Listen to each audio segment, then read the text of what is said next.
Hi everyone, welcome you all in Madhav Accountancy classes. Guys, जैसा हमने आपको बोला था कि हम आप लोगों को Tuesday, Thursday and Saturday MCQ की वीडियो प्रोवाइड करने वाले हैं। तो आज हम आप लोगों के लिए बहुत अच्छे एमसीक्यू लेकर आए हैं।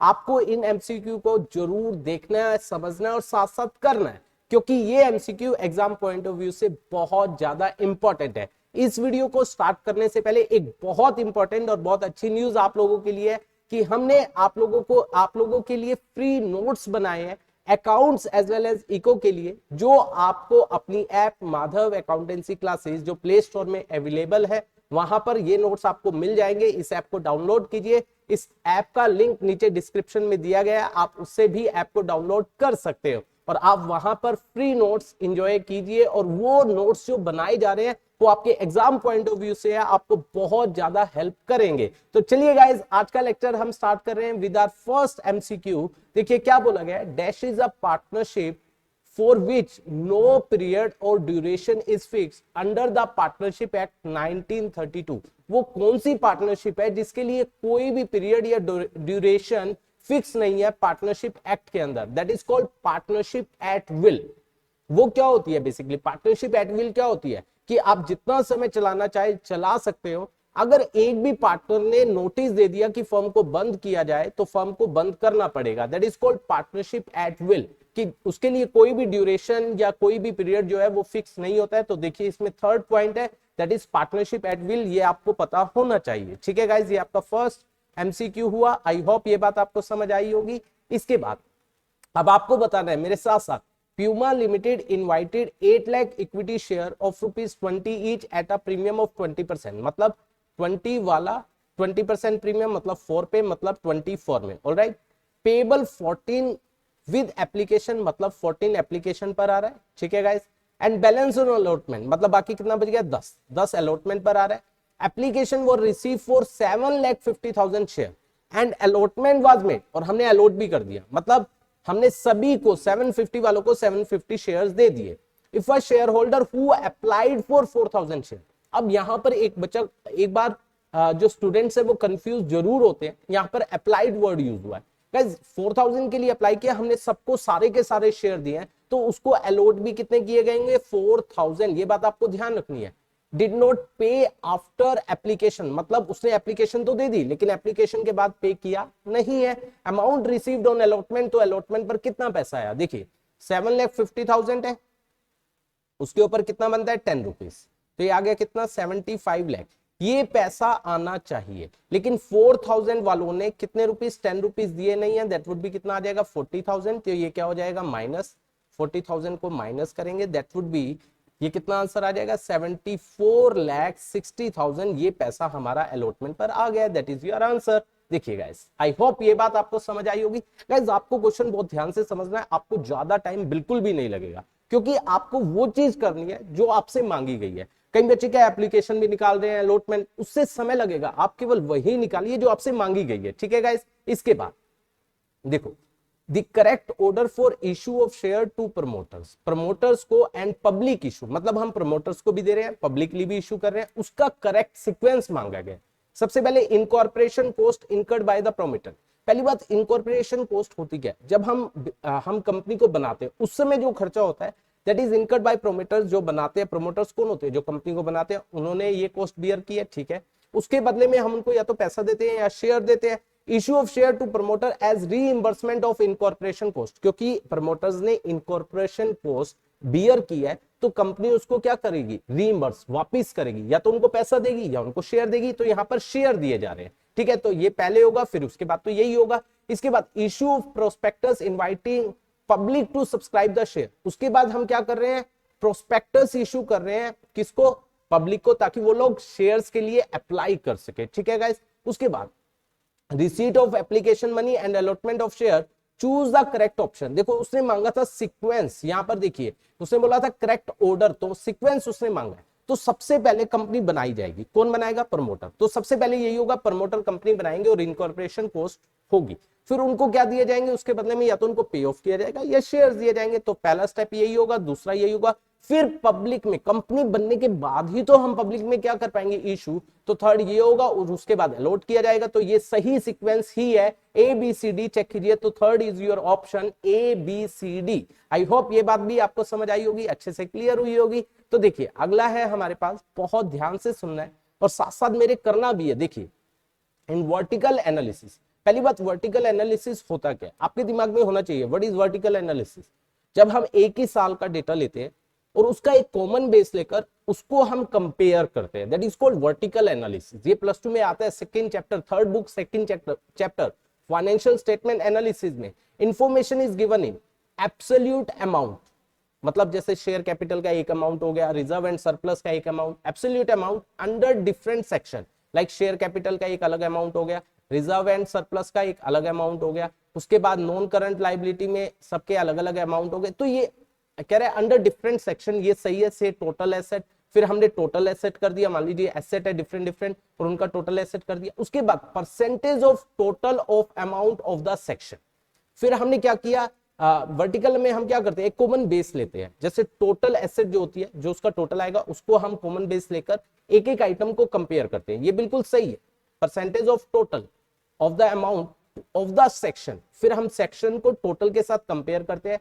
उसके बाद बोथ 1 एंड 2, बिल्कुल सही है गाइस। ये आपका फर्स्ट पार्ट भी होता है, सबका अलग अलग अमाउंट होगा। मान लीजिए लेट्स सपोज मैं आपको इसका एक एग्जांपल दूं, आपको क्लियर होना चाहिए। जैसे मान लीजिए इक्विटी एंड लाइबिलिटीज है, शेयर कैपिटल अलग, रिजर्व एंड सरप्लस अलग, फिर नॉन करंट लाइबिलिटी में लॉन्ग टर्म बोरोइंग अलग। इस तरीके से सबके अलग अलग amount, that is your first part.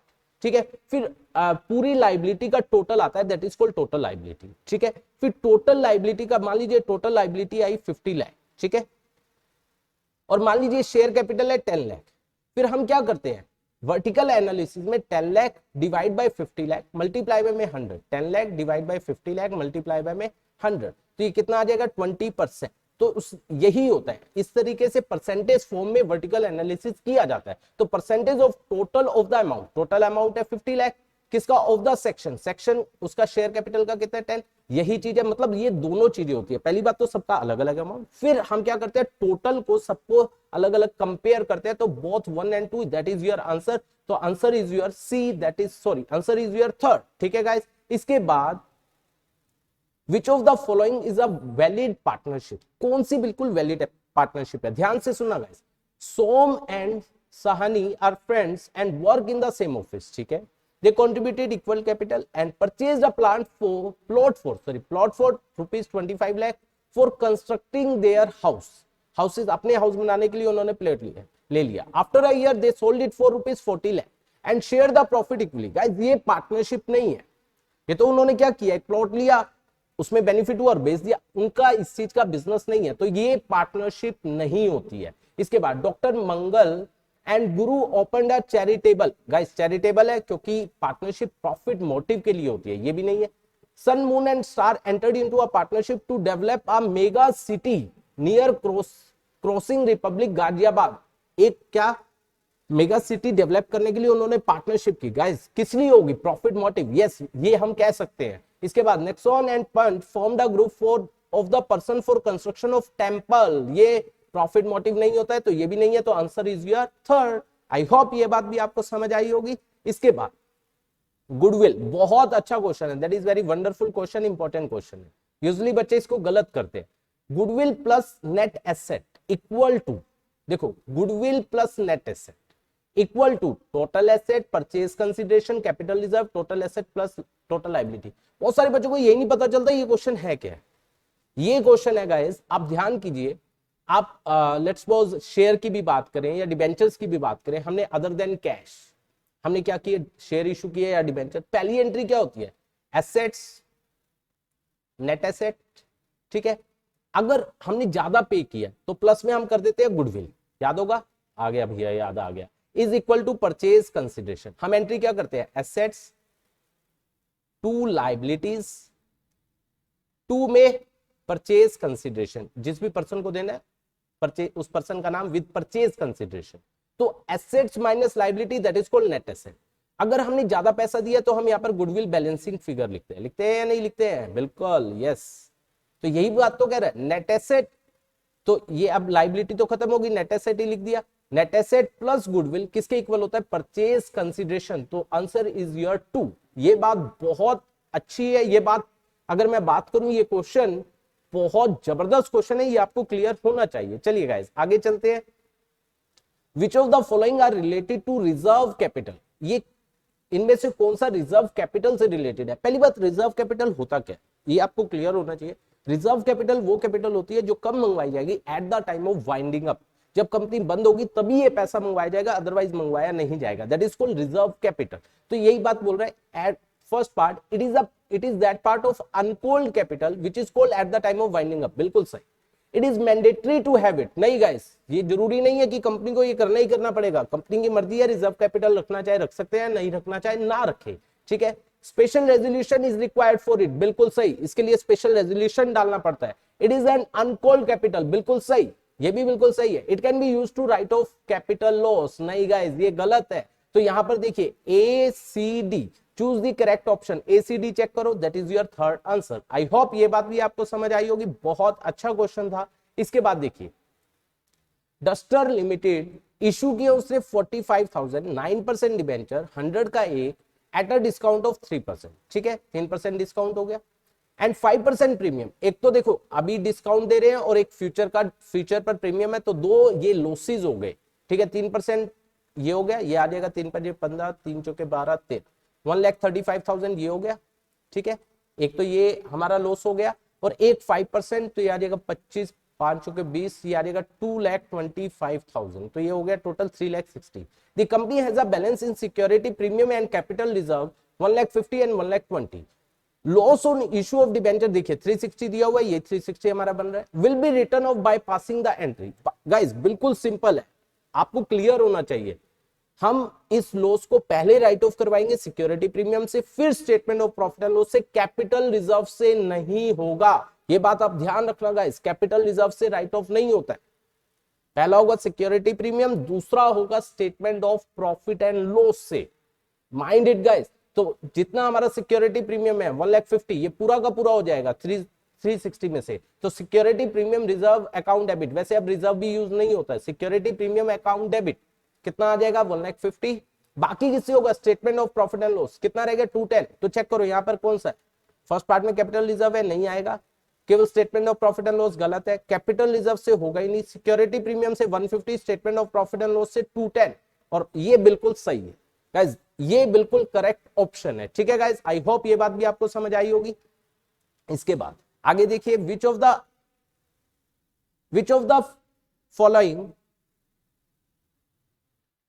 देखिए which of the following are not added to determine net profit before tax and extraordinary items. Which of the following are not added, इनको add नहीं किया जाता है। जब हम net profit before tax and extraordinary item निकालते हैं उसमें एड बैक नहीं किया जाता है। If the starting from profit as difference between surplus that is balance in statement of profit and loss. आप क्या करते हो गाइस, सबसे पहले वर्किंग नोट में क्या निकालते हो, net profit before tax and extraordinary item, उसमें आप चीजों को ऐड बैक करते हो। लाइक आप कोई रिजर्व को ऐड बैक कर रहे हो, याद होगा आपको, डिविडेंड को ऐड बैक कर रहे हो, प्रोविजन फॉर टैक्स को ऐड बैक कर रहे हो, कोई भी एक्स्ट्रा ऑर्डिनरी आइटम है उसको ऐड बैक कर रहे हो, इस तरीके से ऐड बैक कर रहे हो। कह रहे कौन सी आइटम ऐड बैक नहीं होगी, प्रीलिमिनरी एक्सपेंस ये होते हैं, ये यहां पर ऐड बैक होते हैं नेट प्रॉफिट बिफोर टैक्स में, और ऑपरेटिंग में एंड में माइनस होते हैं, ये तो होते हैं, ये नहीं होगा। अंडरराइटिंग कमीशन ये नहीं होते हैं गाइस, ठीक है, क्योंकि अंडरराइटिंग कमीशन कहां, अगर ये statement of profit and loss से हुआ है